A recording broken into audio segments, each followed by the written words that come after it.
Welcome to the Ephesiology Podcast on a brand new 10-week series, Innovative Disruption, recalibrating our mission to the movement of God.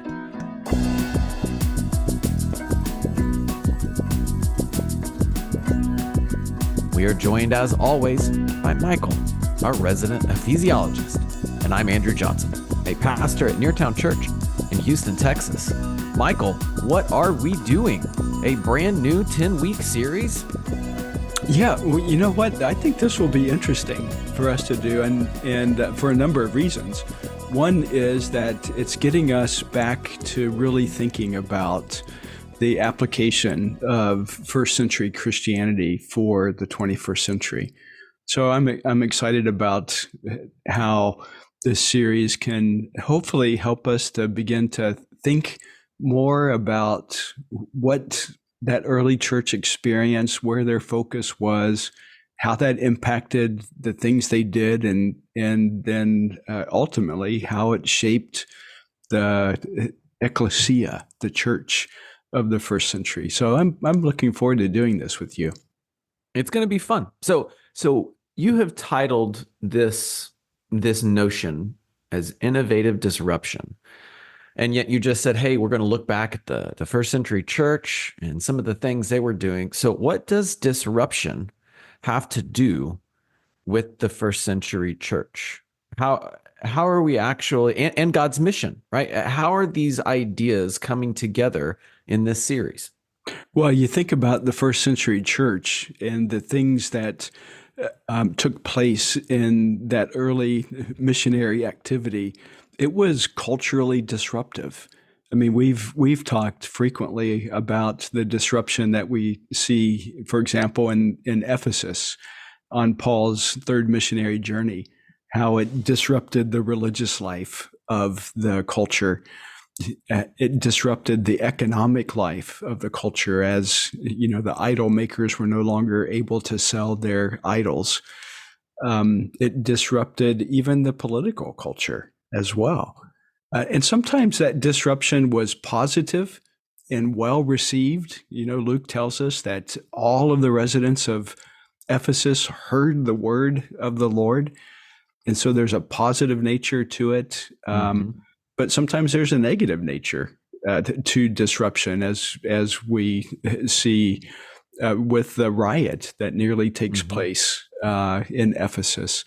So disruption can be positive, it can be negative, but even in its negativeness, if that's even a word, negativity actually is a word, but that's fine. Yeah, it has movemental qualities to it. It's representing the activity of God in a community, and that's really what we're trying to recalibrate to. Is to see what it is that God's doing in our context and engage with what he's doing. So if our desire is to keep that central, to see what God is doing, to watch his movement, it seems that is going to be naturally disruptive, because for so many of us, we have put different things as a higher priority. Or even, I don't even want to say different religious customs, but there are things that exist within each of our cultures that we have taken to be normative, that we say this is what all Christianity should look like forever. And the more that we poke at it and the more that we draw into God's mission and his movement, we actually might find some of the things that we thought were those musts are in fact not musts, and our actions will look different based on our contexts. I don't want to go too far down that rabbit hole right now. Well, that would be a fun one to go down. Yeah. Especially in light of some thinking about the early church and what we're seeing in the archaeological record. I was mentioning earlier, I've been working on a paper on Laodicea. And one of the conclusions that I draw from the archaeological architectural record is that for us to assume that the oikos, as it's being interpreted today in the microchurch movement or the house church movement, that was monolithic, is to misunderstand the record. And so you're right. I think this idea of innovative disruption hopefully is going to, in some way, help us to reimagine what Christianity looked like in the early church in those early centuries, and in some way help us to think creatively about what does that mean for us today. But there's a foundation to it, and that's the beginning part of what we're getting at, and that is really reorienting ourselves to who Jesus is. And of course, I mean, these are things that we've been talking about for quite some time. Okay, so before we launch into what the topics are of each of the chapters, topics that we'll endeavor to cover through this series, I did want to drill in a little bit. You've already mentioned multiple times, the church in Ephesus and what we see in the Ephesian church. This is the Ephesiology Podcast. You have already written the book Ephesiology. So will we only be talking about Ephesus again, or will our scope extend beyond the Ephesian church? Yeah, I think it's going to extend beyond the Ephesian church. I mean, the Ephesian church, of course, is, I think, the most impressive church of the first century for many reasons. I mean, we have more information about that church than we do any other church, more letters written either from Ephesus or to Ephesus. We know more people associated with that city than we do in any other city. But that's not to mean that the other cities and things that were going on were not important. And so, for example, right. I mean, you think about Epaphras, who was a co-laborer with Paul, most likely that worked in Ephesus with him. But Paul sends him off to Colossae. Yeah, he doesn't stay there in Ephesus. No, he doesn't. He moves about. And so here we have one of Paul's co-workers going and establishing the movement in Colossae. And then from there, in the letter of Colossians, we see him connected with Laodicea and Hierapolis as well. And we don't talk very much about those two cities. And in fact, if we talk at all about Laodicea, it's usually in reference to Revelation chapter 3. And this was the church that Jesus was going to spew out of his mouth. And yet what we're beginning to understand, and I mean, we're not the first, of course, many people have understood this before us, is that Christianity in Hierapolis as well as in Laodicea became significant in those areas. And it was so transformative in those communities. And we really see this bearing out in some of the material culture of those areas. Wow. This really seems like it can be exciting. It seems like we've got a lot of ground to cover. So, Michael, what are some of the things that you already mentioned reorienting to Jesus? Obviously, in the coming weeks, we are going to stretch these things out. They will become full. We will really look at what does it mean to lean in on some of these areas. But if the first area is reorienting to Jesus, where else are we heading? Well, I mean, as you mentioned, that's foundational. And of course, we, along with many others, have been talking about how important it is for us to get our Christology correct, because it's from a proper Christology then that we can get into thinking about what does that mean missiologically and what does it mean ecclesiologically. And so from our beginning point of Christ, it will inform the way in which we do our mission, and it should inform what the church actually looks like. And so we'll move from there and really unpack Christology take into consideration um, what was it that the early church believed about Jesus? How did they express that? And here, I think, is where we just have this beautiful description of Jesus and his preeminence in Mm-hmm. Paul's letter to the church in Colossae. And I'm going to be, and we're going to be excited to dig into that a little bit and what all of that means. But it's from there then that we can get into our mission. What is our mission? And even to phrase it in Yeah. that way, being our mission is a little anthropocentric, isn't I it? would say a little bit of a joke. Oh, how cute. Your mission. Did you come up with it? Yeah. And so it's coming to the realization that the church doesn't have a mission, but God has a church to carry out his mission. And so Mm-hmm. we'll talk about that as well. And that's going to lead us into developing a better understanding of the ecclesia of the first century. What is the intention of that? Why is that word important? What's the impact that it had on the lives of believers there and the implications for that? And then ultimately, we're trying to get to what many of us are talking about in regards to an adaptive ecclesiology.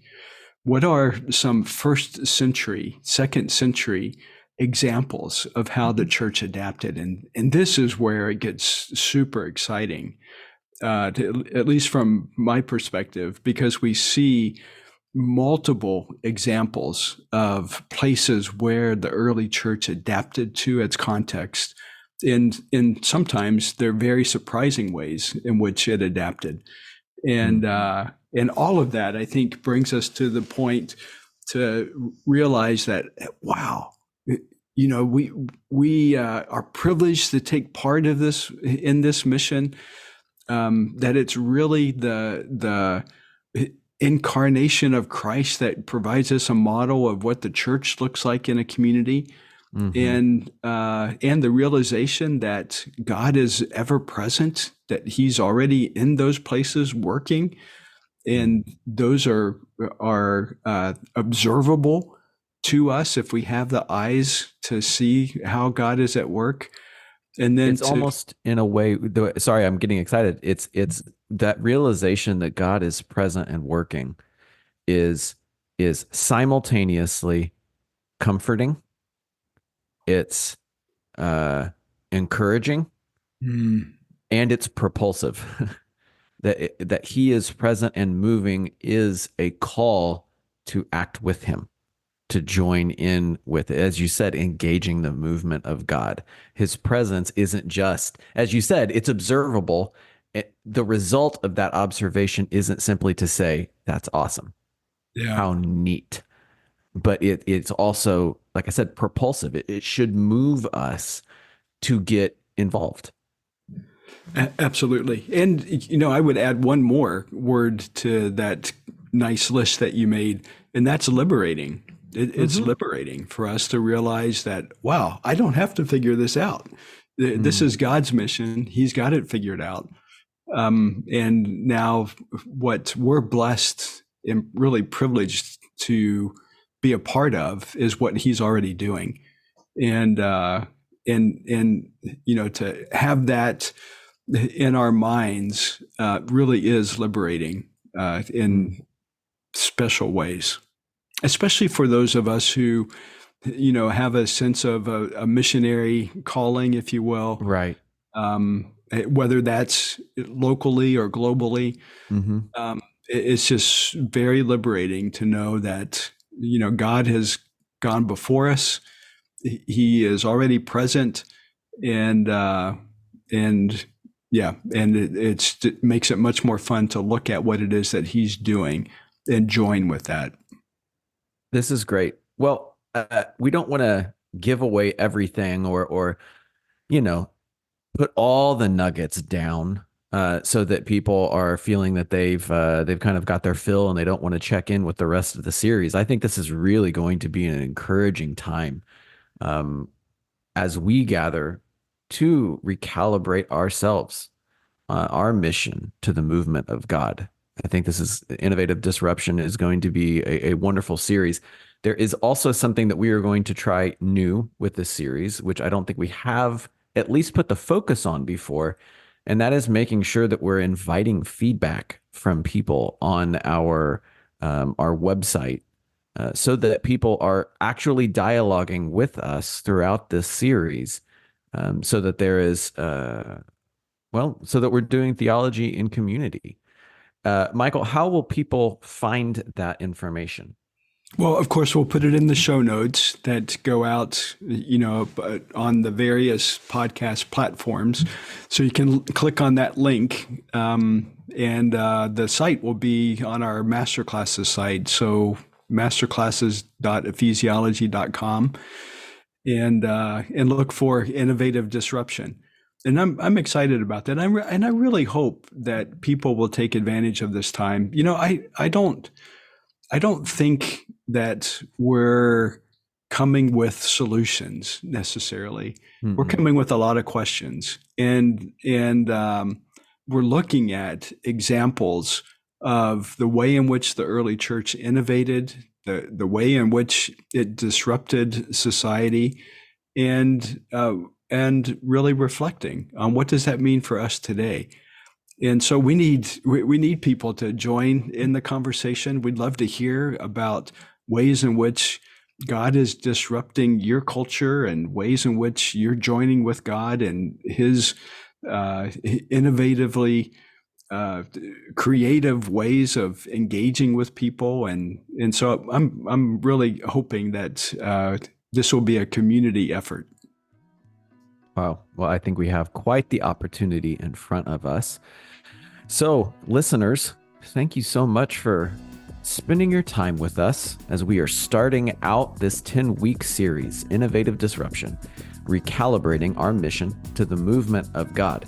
If this is your first podcast with us, or you're interested in finding out more from our Ephesiology catalog, please visit us online at ephesiology.com, or in whatever podcast platform you are using. Scroll back, find a topic that you like, and listen more. And like Michael said, we want to hear from you. Please visit our Innovative Disruption page on masterclasses.ephesiology.com and dialogue with us on today's topic or any from this series. Let's make sure that we are doing theology and community together. So from Michael and myself, thank you for joining us on the Ephesiology Podcast.